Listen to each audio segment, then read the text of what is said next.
discuss about spirometer. Now with the help of this spirometer, we will learn or we will measure different lung volumes and capacities. This is the simplest one.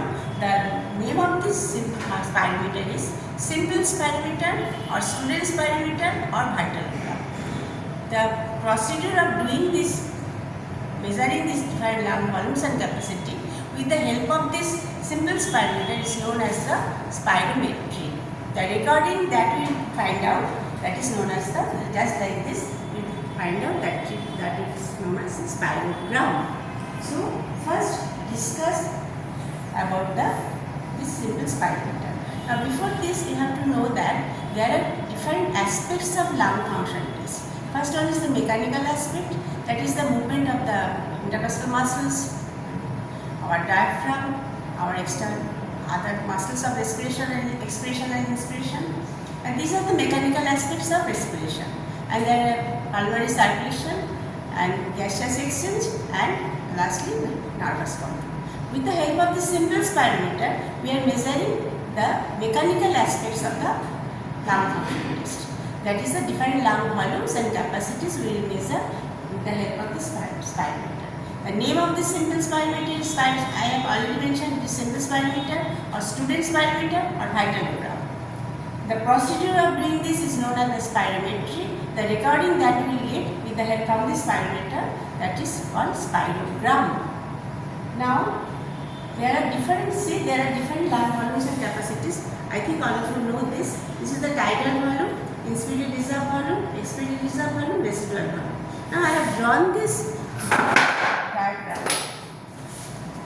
I have drawn this diagram like this. You have to remember this data 0, first see 0, 1.2, these are in liters, in y-axis 0, 1.2, 2.2, 2.76. Now see, this is this card showing the tidal volume. What is tidal volume?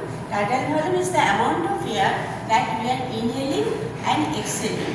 The amount is same. We are inhaling 500 ml of air and we are expiring also 500 ml of air. The amount of air during quiet breathing we are inhaling and exhaling with the help of this normally, that is known as the tidal volume. That is to say, this upstroke is inspiration, downstroke is expiration. This is 500 ml, this is also 500 ml. So this is the tidal volume. Now if you draw this like this, 0, 1.2, 2.2, 2.76, if you minus 2.7 to 2.2, then it will become 500 ml. So tidal volume is, just remember this thing, this data, this tidal volume is 500 ml. This is TD, that is tidal volume. Now inspiratory reserve volume. This portion is known as the inspiratory reserve volume. This is the inspiratory reserve volume is at the end of normal inspiration, amount of air, maximum amount of air that we can inhale inside our lungs, that is called respiratory reserve volume. That is this portion, up to this only. This is the inspiratory reserve volume. The amount of air we can inhale at the end of normal inspiration is known as the inspiratory reserve volume. Now coming to the expiratory reserve volume. Expiratory reserve volume, this is expiratory reserve volume. At the end of expiration, maximum amount of air we can exhale or expire from the lung. This is the expiratory reserve volume. So this is ERT, and residual volume is the amount of air remaining within the lungs after maximum amount of inspiration or expiration. This is called residual volume. So from this you can easily mention residual volume is 1.2 liter. This is what residual volume. Tidal volume is 2.2, 2.7 minus 2.2 is 500 ml, and expirated reserve volume is 2.2 minus 1.2, that is 1000 ml, and this 6 liter. Inspirated reserve volume is 6 liter minus 2.7, it is 3.3 liter is the inspirated reserve volume. If you remember this data, then you can easily remember the amount. Tidal volume, inspirated reserve volume, expirated reserve volume, and residual volume. So these are the volumes. And what are the capacities? The capacity means the one or two volumes added together gives us the capacity. So there are 4 capacities. One is inspiratory capacity, that is amount of air, that is tidal volume plus IRV gives the inspiratory capacity. Expiratory capacity, tidal volume plus expiratory reserve volume is the expiratory capacity. Now vital capacity is the amount of air that we can, after taking normal maximum amount of expiration, after taking forceful inspiration, maximum amount of air we can expire. It is called vital capacity. So this thing, vital capacity is this IRV, tidal volume plus ARV. Vital capacity is the amount of air that we can expire maximally after taking maximum forceful inspiration. That is the vital capacity. This is vital capacity. And FRC is residual volume plus ERV is the residual volume. And functional residual capacity, vital capacity is IRV plus TV plus ERV, and functional residual capacity is residual volume plus ERV. It is the functional residual capacity. Now we know that there are 4 volumes and 4 capacities. With the help of this, from this spirometer, simple spirometer, a student spirometer, we will be able to find out the residual volume. This residual volume you will be able to find out. So what are the examiner will ask you what are the volumes you will measure? You can measure the tidal volume, IRV, ERV. Now what are the capacities we will be mentioned? Able to make inspiratory capacity, because IRV TB you can measure, expiratory capacity, ERV TB you can measure, vital capacity we can measure, FRC we cannot measure FRC. We cannot measure FRC because it contains residual volume. We cannot measure the residual volume. And TLC, that is the total lung capacity, is equal to adding up all these things. IRV plus TB plus ERV plus RV. As we cannot measure the residual volume, so TLC, total lung capacity, we cannot measure with the help of this simple spirometer. So what are the volumes and capacities we can measure from the simple spirometer or student spirometer? Your answer will be tidal volume, inspiratory reserve volume, expiratory reserve volume. Residual volume can you measure? No, we cannot measure residual volume. So the capacities we will be able to measure: inspiratory capacity, expiratory capacity, vital capacity. FRC we cannot measure, and total lung capacity we cannot measure. Now coming to the description of the instrument. See, this is the simplest one. There are so many methods of doing the lung function test also. So there is computerized spirometer is mainly used nowadays. But you will be asked this instrument during your exam. So I am discussing about this thing. This is the simple spirometer. What is contains? See, I am looking up.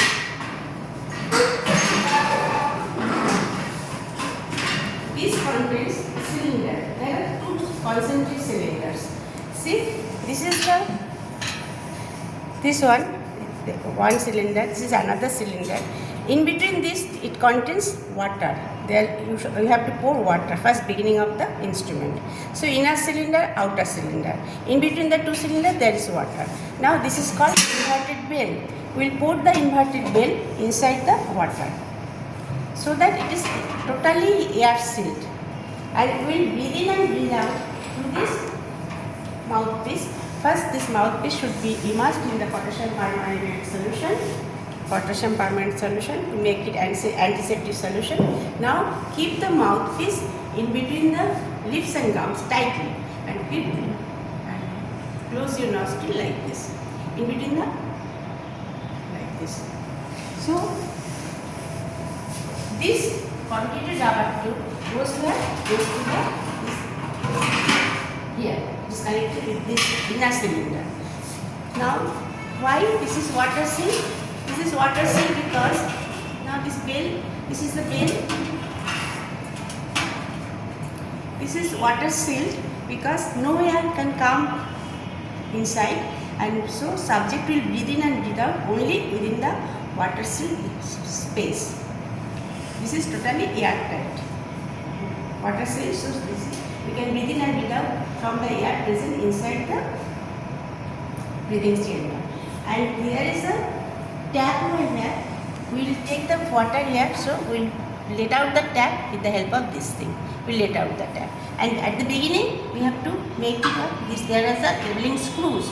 So the leveling screw have to make it horizontal first. And water should be there and bell should be inverted. Why? That bell should move frictionlessly within the water. Like this.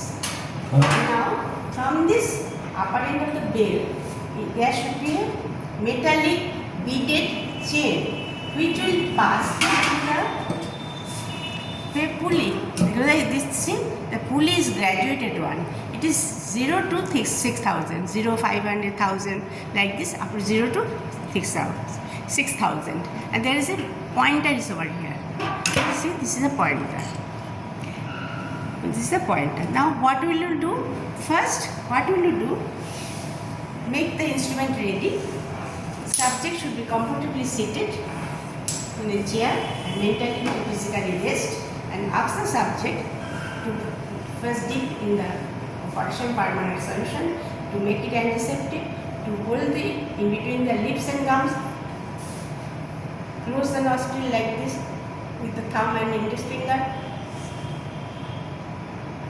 do it like this. Now, first, this is the procedure. Now, first doing like this here.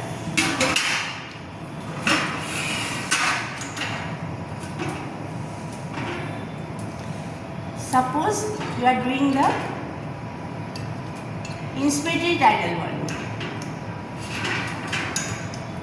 So you have to move this like this. This is at 6,000 and you have to inspire. So position of the bell should be up. Position of the bell should be up, and this is the guard. This is the graduation. Pointer should be at 6,000. Pointer should be 6,000.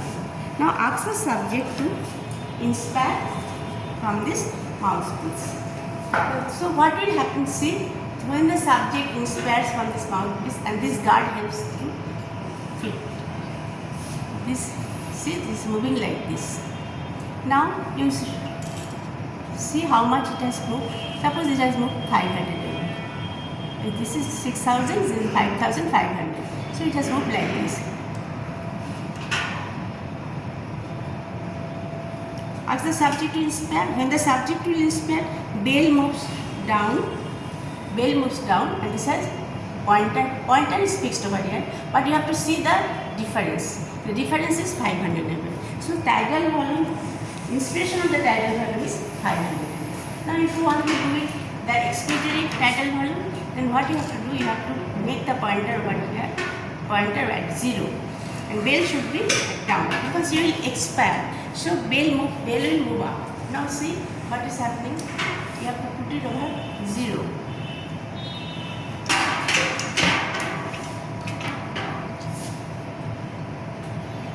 Now, when we ask the subject like this and putting it in the potassium permanganate solution like this, ask the subject to expand.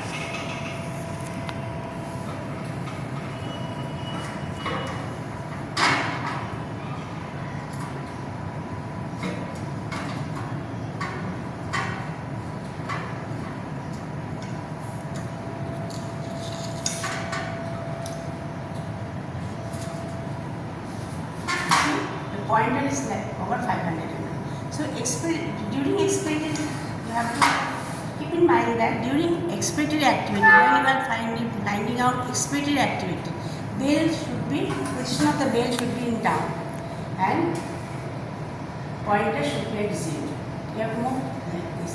While doing expiratory activity, bell is up and you have to move the 6,000 and inspiratory activity it should be like this at 6,000. So during any inspiratory, to find out during any inspiratory lung volumes and capacities, what will be the position of the pointer at 6,000 and the position of the bell is up. During the expiratory activity, because expiration will expire, so bell will move up and so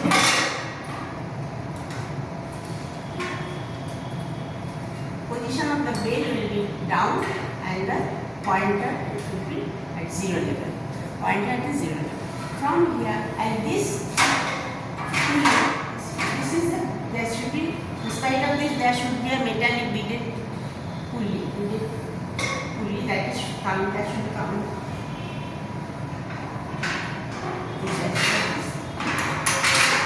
Counterpoise, or there is a lever which will move up and down. When bell moves up, this is going down. When bell moves down, this is going up. This is the position. So this is the simple spirometer. This is not working right now. That's why there are so many problems. Now, but this instrument will be asked during your exam. Now, examiner will ask you, can you measure the vital capacity with the help of this instrument? Your answer will be yes, we can measure. How? Then position of the bell should be just at the bottom and pointer at the 0. This should be at the guard 0 level and pointer at the 0. Then ask the subject to inspire maximally forcefully as far as possible. Then putting it to the potassium permanent solution, keeping to the lip and gums and closing the nostril. Ask the subject to expire as far as possible the subject can. Then what will happen?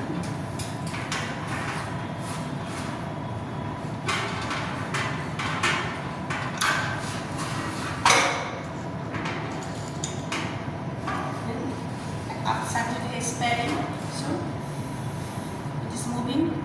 So from here you will be able to find out what is the vital capacity of the subject. So we can measure the vital capacity. So to measure the vital capacity, pointer should be at 0 level.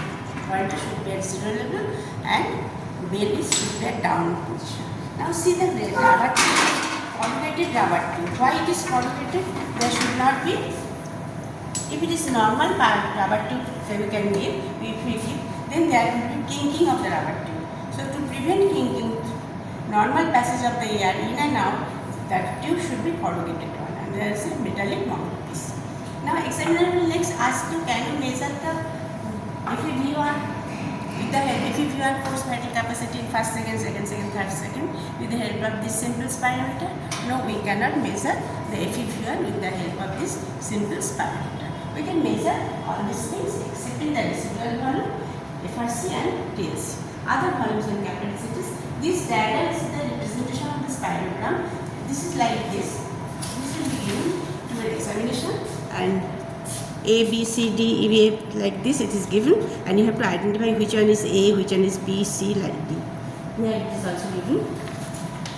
Now to find out the FEV1 or FEV2, FEV3, what you have to do, see there is a pointer is when bell moves up, pointer goes down. If you can attach a writing stylus, writing pen, if you can attach a writing pen over here and there should be a rotating kymograph is here, then we can measure the FEV1, FEV2, FEV3. This is not present here, so we cannot measure the time vital capacity. But we can measure this thing. This is called ventricular apparatus. Examiner will ask you, can you use this ventricular apparatus as a simple spirometer? Or yes, you can use this as a simple spirometer. Because difference is only, this is a graduated pulley. From this graduation, you can directly measure the different lung volumes. But here there is no graduation. For the pulley, this mechanism is same, there is no pulley and there is a writing. When bell moves up, writing stylus moves down. When bell moves up, writing stylus moves up. So during inspiration, upstroke is inspiration, downstroke is expiration. Upstroke inspiration, downstroke expiration. This ventricular apparatus is electrically operated. We can rotate this drum also, regulate the speed of the drums. Now this is also important.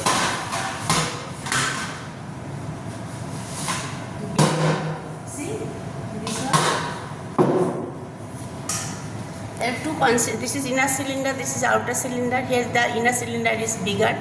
In between the inner cylinder and outer cylinder there should be water, and inverted belt should be inverted in between the outer cylinder and inner cylinder.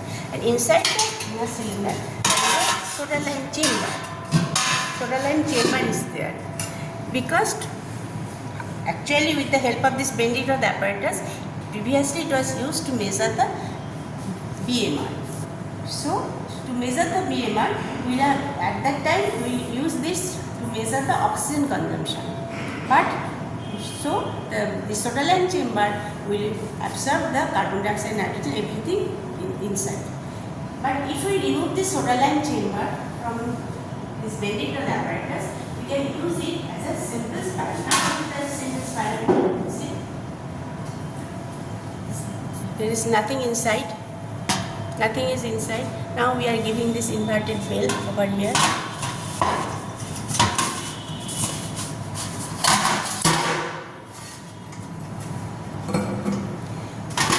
And if we can regulate the speed of the drum, first second, second second, third second, then we will get the different FEV1, FEV2, FEV3 volumes and different spirogram also. Because this is a writing pen should be there and it will rotate like this. It will rotate and it will. See here,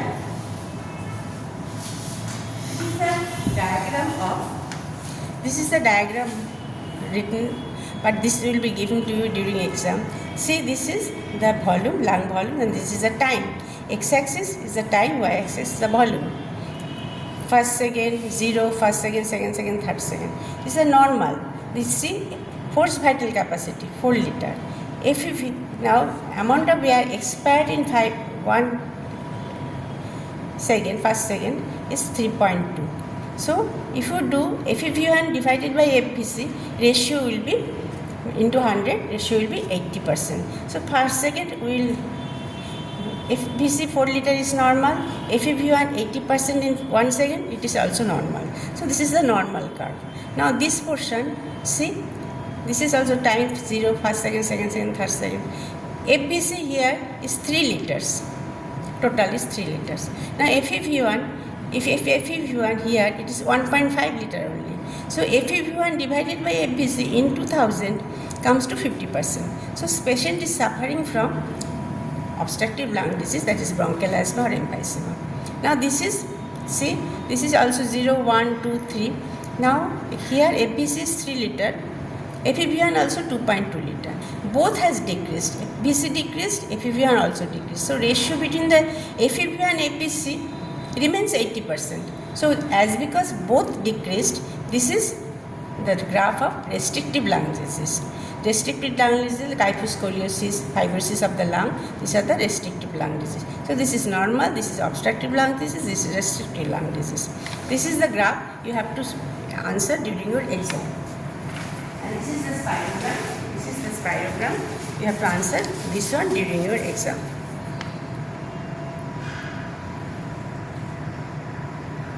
So, with the help of this simple spirometer, we will be able to measure all the lung volume capacities excepting the residual volume and FEV1 and TLC. And if there is a writing pen and rotating drum, and you can regulate the speed, then you can measure the different FEV1 also. But with the help of this bending rod apparatus, if we remove the soda line chamber, then we can use it as a spirometer and we can measure the FEV1, FEV2, FEV3, etc. Thank you.